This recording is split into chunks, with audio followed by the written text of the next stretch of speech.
امیر المومنین حضرت علی علیہ السلام نہج البلاغہ کے خطبہ نمبر 36 میں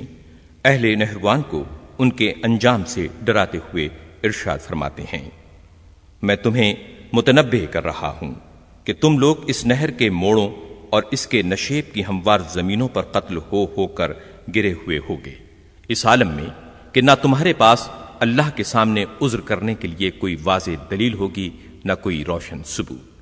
اس طرح کہ تم اپنے گھروں سے بے گھر ہوگے، اور پھر قضائے الہی نے تمہیں اپنے پھندے میں جکڑ لیا۔ میں نے تو تمہیں پہلے ہی اس تحکیم سے روکا تھا، لیکن تم نے میرا حکم ماننے سے مخالف پیمان شکنوں کی طرح انکار کر دیا، یہاں تک کہ مجبوراً مجھے بھی اپنی رائے کو ادھر موڑنا پڑا جو تم چاہتے تھے۔ تم ایک ایسا گروہ ہو جس کے افراد کے سر عقلوں سے خالی اور فہم و دانش سے عاری ہیں۔ خدا تمہارا برا کرے، میں نے تمہیں نہ کسی مصیبت میں پھنسایا ہے، نہ تمہارا برا چاہا تھا۔